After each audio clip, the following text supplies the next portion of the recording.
하나님 말씀 누가복음 11장 27절부터 28절까지 2절 말씀입니다. 이 말씀을 하실 때에 무리 중에서 한 여자가 음성을 높여 이르되 당신을 뵌 태와 당신을 먹인 젖이 복이 있나이다 하니 예수께서 이르시되 오히려 하나님의 말씀을 듣고 지키는 자가 복이 있느니라 하시니라. 아멘. 이 말씀의 축복과 은혜가 저와 여러분 가정과 삶의 자리 안에 함께하게 되기를 예수 이름으로 축복합니다. 예수님께서 귀신 들린 사람을 치료하시고 그럴 때 저 사람 바알세불 들려서 귀신 쫓아낸다 그렇게 비난합니다.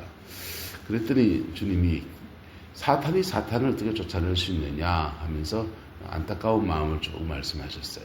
그리고는 그렇게 그 말씀을 한 매듭 짓고 난 뒤에 영혼의 빈집이 되어야 되지 말아야 된다 이런 얘기가 쭉 이어집니다. 그리고 그 축사사역 귀신이 쫓겨나가고 병자가 치유되시는 이적과 기사가 일어나는 그 자리에서 한 여인이 일어나서 분연히 외치기 시작합니다. 무리 중에서 음성을 높여 이르되 당신을 뵌 태와 당신을 먹인 젖이 복이 있나이다 이렇게 지금 선포하고 있습니다. 그럼 누가 복이 있습니까?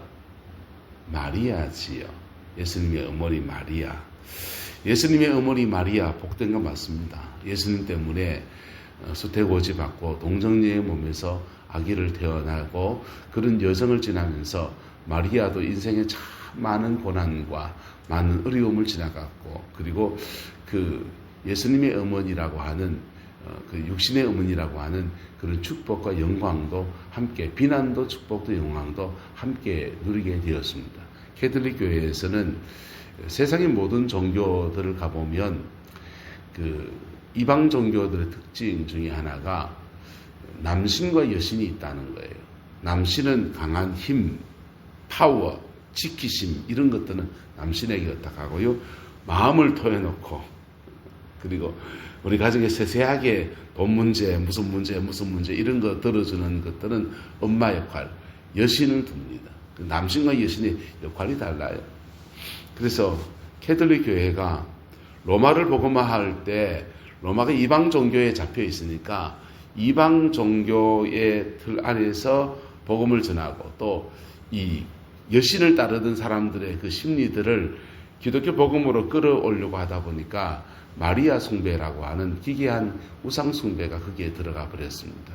마리아가 중보하니까 되더라 이렇게 하면서 마리아에게 기도하면 예수님께 마리아가 대신 기도해줘서 우리 기도를 들어준다. 이런 중보자인 이렇게 중재자인 마리아를 등장시켜서 이 마리아를 토코스란 말은 엄마라는 뜻이고 데우스는 하나님이라는 뜻이에요. 하나님의 어머니라는 칭호를 붙였습니다. 성녀 마리아는 그 예수님 타고 태어났고 난 뒤에 그 다음 동정녀에 그걸 계속 유지했다 이런 소리 하는데 예수님 놓고 난 뒤에도 그 뒤에 예수님 동생들이 줄줄이 태어납니다. 그래서 그 말도 맞지 않아요. 근데 하지만 그 마리아의 섬김과 마리아의 수고에 대해서는 하나님이 그에게 축복하시고 복을 주실 겁니다. 할렐루야, 복을 주셨습니다. 자, 그런데 이 여인이 외치기를 당신을 뵌 태와 당신을 먹인 젖이 복이 있나이다 이렇게 지금 선포하는데 여인은 왜 이렇게 말했을까요? 페미니스트였을까요? 아니면 여인은 자기 인생의 여성으로의 하늘 저런 위대한 인물도 결국은 여인에 태어서 태어난 것이 아닌가라고 하면서 여성의 가치, 그 시대에 여성의 가치가 폄하되고 있는 시대에 그렇게 높여서 고백했을 줄 모르겠습니다. 예수님이 어떤 그 긍정적인 얘기였습니까? 당신 위대한데 당신을 낳은 그 어머니도 위대합니다. 이 얘기를 하는 것이요. 그때 예수님께서 이렇게 말씀하십니다. 28절 같이 읽어도 시작. 예수께서 이르시되 오히려 하나님의 말씀을 듣고 지키는 자가 복이 있느니라. 할렐루야. 이 말씀을 이루어 나가는 저와 여러분 되시기를 예수님의 이름으로 축복합니다. 진짜 복 있는 사람은 어떤 사람입니까? 하나님의 말씀을 듣고 지키는 자가 복이 있습니다. 할렐루야. 개신교는 안타깝게도 우리 개신교 교단은 성경의 말씀 가운데 교리적인 말씀이 있습니다. 믿으라는 말씀이 있습니다. 그 다음에 지키라는 말씀이 있습니다. 두 개의 큰 축입니다. 믿으라는 진리를 캐톨릭 교회가 믿음의 대상을 마리아, 성상, 그 다음에 뭐 성현들 이런 것들로 대체해서 미신과 섞인 종교가 되었고, 그것 때문에 온갖 불합리한 일들이 일어났었다라고 이렇게 봤습니다. 그래서 이 믿으라는 진리를 선명하게 세워야 되겠다라고 생각했습니다. 그래서 오직 성경, 기준은 오직 성경이고 오직 믿음, 예수님은 믿음으로 구원받고, 그래서 구원론 중심이고요.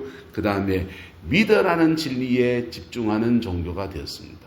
근데 성경은 또 한 축이 있습니다. 지키라는 진리입니다. 할렐루야. 믿으라와 지키라는 함께 가는 겁니다. 근데 이 지키라는 진리가 빠져버리고 믿으라는 진리만 쭉 나서 있게 되면 굉장히 교리적인 교회가 되어집니다. 지키라는 진리를 쭉 내놓는데 믿으라가 없으면요, 율법적인 종교가 됩니다.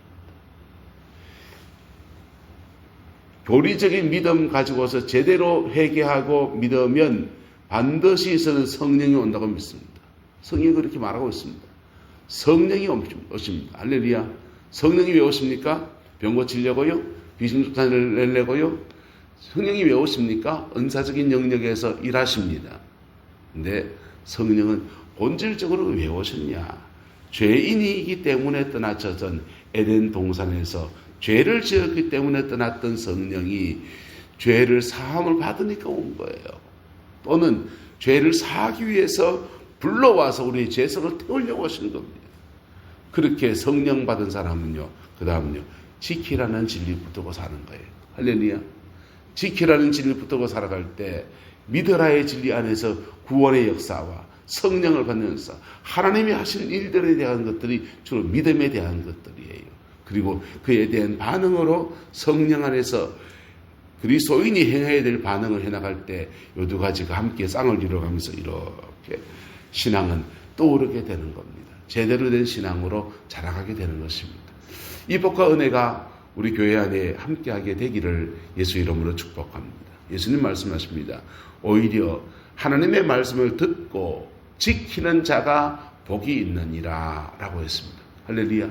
예수 믿는 사람들은요, 거듭나고 난 뒤에 거듭난 새 사람이 있습니다. 새 사람으로 살아가는 거예요. 새 사람으로 살아가면요, 우리의 과거에 잡고 있던 무슨 것들이요, 내가 새 사람으로 살아가면 이 악한 영에게, 옛 사람에게 먹이를 주지 않는 거예요.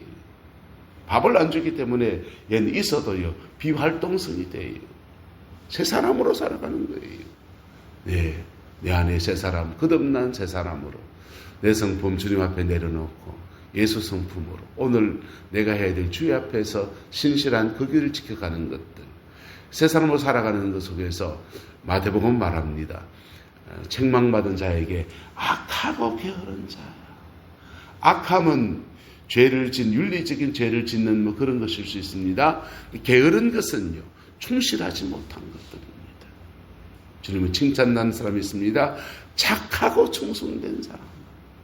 지키라는 진리 안에 착함과 충성이 저와 여러분들 안에 풍성하게 되기를 예수 이름으로 축복합니다. 봄철에 딸기를 작년에 심어놓고 한 개도 수확을 못했습니다.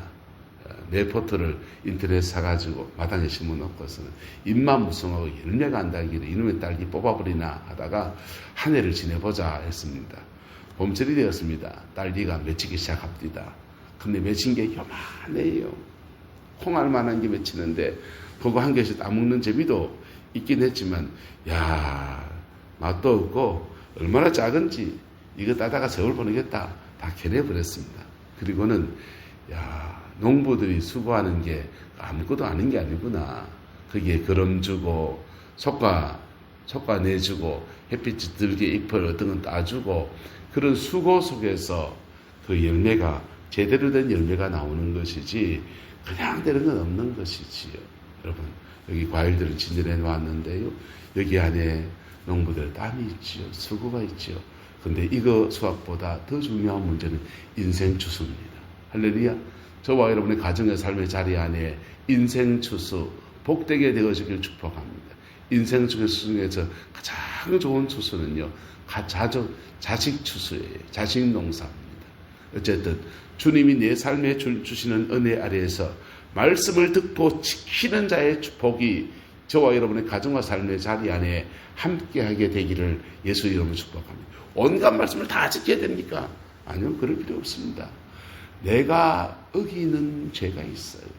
사람마다 늘 똑같은 죄 반복적으로 흘러넘어져. 어떤 사람은 성질이 개차반이고요. 어떤 사람은 엄난하고요. 어떤 사람은 도둑질하고요. 어떤 사람은 남 뒷담화치고요. 자기가 걸려 넘어지는 죄가 있어요. 그거 이기면 됩니다. 그거 이기고 주님 앞에 성실과 충성으로 살 때 하나님은 복을 주시는데 주님 말합니다. 그렇게 수고한 자에게 복을 주시는데 핍박을 겸하여 받고, 땅을 살아간 지 30배, 60배, 100배의 결실, 그런 결실을 하는데 핍박을 겸하여 받고 내세에는 영생을 얻지 못할 자가 없다라고 주님 말씀하셨습니다. 진정한 복이 저와 여러분의 가정과 삶의 자리 안에 함께하게 되기를 예수 이름으로 축복합니다. 기도하겠습니다. 좋으신 아버지 하나님, 주님이 말씀하시기를 하나님의 말씀을 듣고 지키는 자가 복이 있다 하였습니다. 이 말씀을 이루어내는 저희들 되게 인도하여 주시고 그리스도의 그 영광 안에서 가장 아름다운 열매들로 하나님 앞에 올려드리는 저희들 되게 주장하여 주시옵소서. 여호와께서 온전한 은혜와 사랑으로 함께해 주시기를 원합니다. 예수님의 이름으로 축복하며 기도드리옵나이다. 아멘.